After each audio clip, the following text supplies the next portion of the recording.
Assalamualaikum warahmatullahi wabarakatuh. Siang hari makan buah nangka sambil didandani oleh MUA. Pada saudara dimanapun berada, salam sejahtera bagi kita semua. Perkenalkan, nama saya Naila Diafni Huwaida dengan NPM C1B025100, Prodi Manajemen Fakultas Ekonomi dan Bisnis Universitas Bengkulu. Pada kesempatan kali ini, perkenankanlah saya untuk menyampaikan rangkuman materi dalam rangka memenuhi ujian tengah semester mata kuliah Bahasa Indonesia. Baiklah, tanpa berlama-lama lagi, mari kita mulai. Materi pertama, Hakikat Bahasa Indonesia. Bahasa Indonesia merupakan bahasa persatuan negara Republik Indonesia. Kita sebagai warga negara Republik Indonesia tentunya harus melestarikan bahasa Indonesia. Karena bahasa Indonesia merupakan bahasa pemersatu bangsa dari Sabang hingga Merauke. Seperti apa yang disebutkan dalam Sumpah Pemuda. Kami, putra dan putri Indonesia, menjunjung bahasa persatuan, bahasa Indonesia. Bahasa Indonesia berasal dari bahasa Melayu yang digunakan sejak masa pemerintahan kerajaan kuno. Bahasa Indonesia diangkat sebagai bahasa persatuan sejak tahun 1928 melalui Sumpah Pemuda dan disahkan sebagai bahasa nasional setelah proklamasi kemerdekaan dalam Undang-Undang Dasar 1945 pada tanggal 18 Agustus 1945. Sampai saat ini, bahasa Indonesia terus berkembang dengan menyerap kosakata asing, beradaptasi dengan teknologi dan media, serta digunakan dalam pendidikan, pemerintahan, dan karya sastra. Secara keseluruhan, bahasa Indonesia memiliki sejarah yang panjang dalam proses perkembangannya dan peran yang besar dalam membentuk identitas bangsa. Materi kedua, Sikap Berbahasa Indonesia. Menurut Krida Laksana, Fishman, dan Rusyana, sikap berbahasa adalah suatu perasaan atau kejiwaan seseorang terhadap suatu bahasa, baik itu bahasa mereka sendiri ataupun bahasa orang lain, dalam bentuk bangga, mengejek, menolak, atau menerima bahasa tersebut. Ciri sikap bahasa. 1. Kesetiaan bahasa. Sikap yang mendorong masyarakat yang menggunakan suatu bahasa mempertahankan bahasanya dan jika perlu mencegah adanya pengaruh bahasa lain. 2. Kebanggaan bahasa. Sikap mendorong masyarakat mengembangkan bahasanya dan menggunakannya sebagai lambang identitas dan kesatuan. 3. Kesadaran adanya norma bahasa. Sikap mendorong masyarakat menggunakan bahasanya dengan cermat dan santun. Komponen sikap bahasa. 1. Komponen kognitif, berkaitan dengan pengetahuan. 2. Komponen afektif, berkaitan dengan perasaan. 3. Komponen konatif, berkaitan dengan tindakan. Jenis sikap bahasa. 1. Sikap kebahasaan. 2. Sikap non-kebahasaan.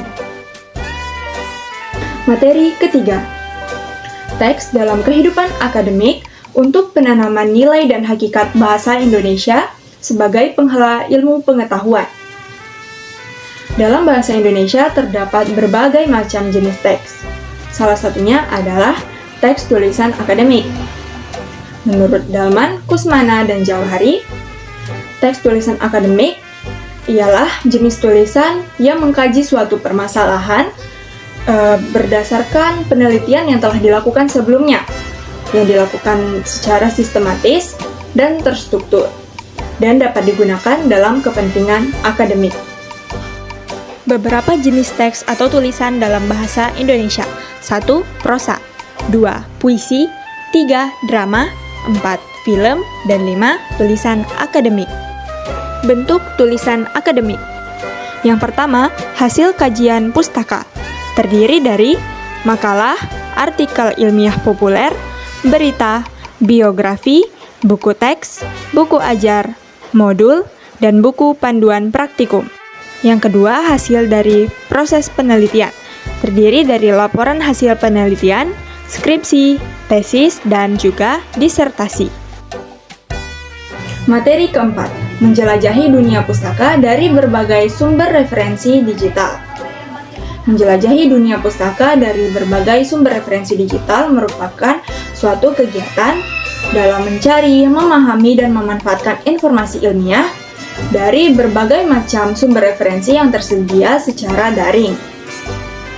Kegiatan ini dapat berupa membaca, mengutip, atau mengolah data-data dari sumber-sumber tersebut.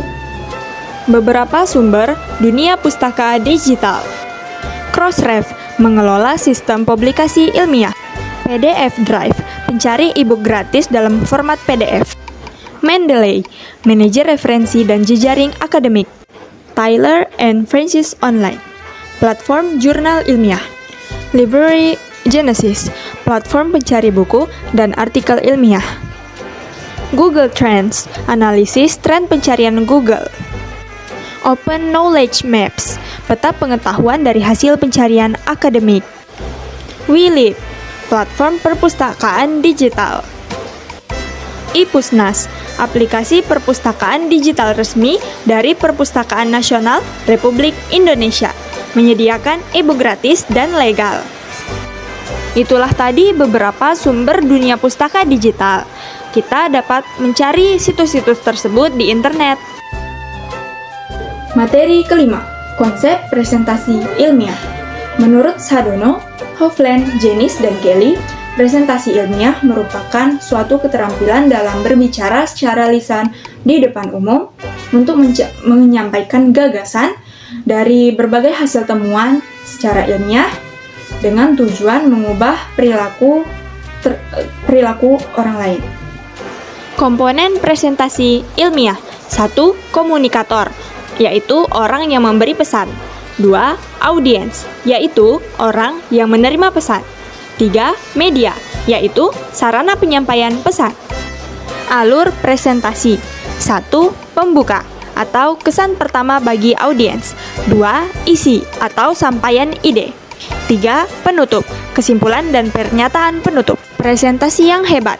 Audiens memahami pesan dan pemilihan media tepat. Presentasi yang luar biasa. Audiens mengubah keyakinannya atas pengaruh penyampaian komunikator. Presentasi yang buruk. Komunikator tidak mampu menjelaskan pesan dan tidak mengoptimalkan media yang dipergunakan. Materi terakhir, mendesain proposal kegiatan. Proposal kegiatan adalah suatu perencanaan kegiatan yang disusun secara sistematis dan lengkap untuk mengutarakan maksud kegiatan yang ingin diselenggarakan untuk diajukan kepada yang berwenang untuk dapat menyetujui acara tersebut atau kegiatan tersebut. Sistematika proposal kegiatan. Judul, nama kegiatan, daftar isi, susunan isi proposal, pendahuluan, latar belakang, tujuan dan urgensi kegiatan, gambaran umum rencana usaha, hasil survei pasar, potensi lingkungan dan analisis ekonomi. Metode pelaksanaan, cara dan tahapan kegiatan dilakukan. Biaya dan jadwal kegiatan, rincian anggaran dan waktu pelaksanaan. Daftar pustaka, referensi yang digunakan dalam proposal. Alur penyusunan proposal kegiatan. Observasi lapangan adalah kegiatan pengumpulan data langsung di lokasi yang relevan dengan objek kajian. Perencanaan kegiatan adalah proses merancang langkah-langkah pelaksanaan suatu kegiatan. Penyusunan proposal kegiatan adalah proses merancang dokumen tertulis mengenai kegiatan. Mempresentasikan proposal. Baiklah, akhirnya kita telah berada di penghujung tayangan. Saya memohon maaf yang sebesar-besarnya atas berbagai kesalahan yang timbul dalam penyampaian saya. Terima kasih telah menyimak sampai akhir. Minum teh hangat dengan selasih. Tehnya segar, hangat-hangat kuku.